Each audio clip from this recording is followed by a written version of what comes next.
കൗമാര കലാപൂരത്തിന് ഒരുങ്ങി തലസ്ഥാനം 63ാമത് സംസ്ഥാന സ്കൂൾ കലോത്സവത്തിന് തിരിതെളിഞ്ഞിരിക്കുകയാണ്. പ്രധാന വേദിയായ സെൻട്രൽ സ്റ്റേഡിയത്തിൽ മുഖ്യമന്ത്രി ശ്രീ പിണറായി വിജയൻ അവർ കലാമേള ഉദ്ഘാടനം ചെയ്തിരിക്കുന്നു. 44 വിദ്യാർത്ഥികൾ പങ്കെടുക്കുന്ന നൃത്തശില്പത്തോടെയാണ് ചടങ്ങുകൾ തുടങ്ങിയിരിക്കുന്നത് കേട്ടോ.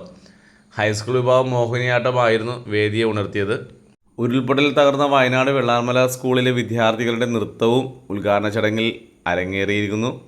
25 വേദികളിലായി നടക്കുന്ന 249 മത്സരങ്ങളിൽ പങ്കെടുക്കുന്നത് 15,000-ലേറെ വിദ്യാർത്ഥികളാണ്. ഉരുൾപൊട്ടൽ ദുരന്തത്തെ അതിജീവിച്ച വെള്ളാർമല സ്കൂളിലെ വിദ്യാർത്ഥികളും തിരുവനന്തപുരത്ത് നടക്കുന്ന സംസ്ഥാന കലോത്സവത്തിന് എത്തുന്നുണ്ട് കേട്ടോ. നാടകാവതരണത്തിന് തകഴിയുടെ വെള്ളപ്പൊക്കത്തിൽ എന്ന കഥയാണ് വെള്ളാർമലയിലെ കുട്ടികൾ തിരഞ്ഞെടുത്തത്. ഇപ്പോൾ നമ്മൾ കണ്ടുകൊണ്ടിരിക്കുന്നത് അധ്യാപക സംഘടനകളുടെ പ്രധാനപ്പെട്ട ആളുകൾ നമ്മളുമായി സംവദിക്കുന്ന ഒരു കാഴ്ചയാണ്. സെമിനാറുണ്ട്. സെമിനാറിൽ പ്രഗത്ഭരായ മന്ത്രിമാരടക്കമുള്ള നേതാക്കൾ മറ്റുള്ള ഭാഷാ പണ്ഡിതന്മാരും പങ്കെടുക്കുന്ന ഭാഷാ പണ്ഡിതന്മാരെ ആദരിക്കലുണ്ട്. ആദരിക്കൽ ചടങ്ങും കാര്യങ്ങളൊക്കെ നടക്കുന്നുണ്ട്.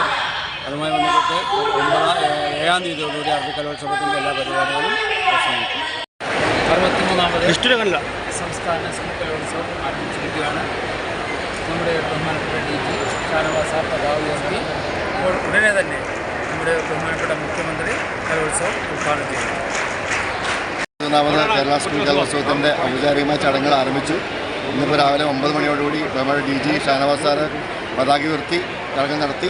അല്പസമയത്തിനകം നമ്മൾ നമ്മുടെ ഔദ്യോഗികമായ ഉദ്ഘാടന പരിപാടിയിലേക്ക് കലാമണ്ഡലം ഉൾപ്പെടെയുള്ളവർ അവതരിപ്പിക്കുന്ന ഉദ്ഘാടന നൃത്തത്തോടുകൂടി നമ്മുടെ പരിപാടികൾ ഉടനെ തന്നെ ആരംഭിക്കും.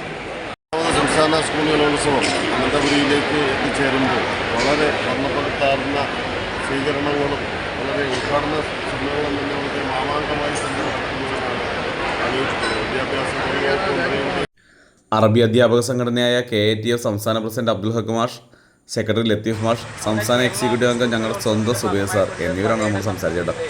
സുബൈർ സാർ തലവറ രഹസ്യങ്ങൾ നമ്മളുമായി പങ്കിടുകയാണ്.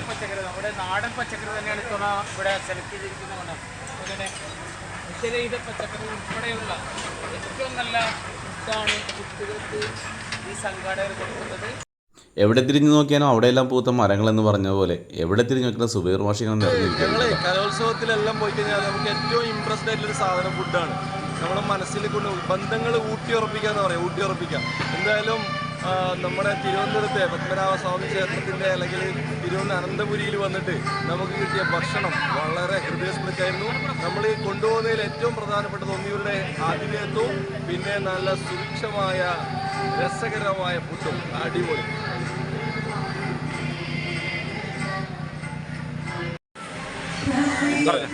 സാധാരണയായി മത്സരങ്ങൾ വൈകി ആരംഭിക്കുന്നു എന്നുള്ളതാണ് കലോത്സവ വേദിയിൽ ഉയർന്ന പരാതി.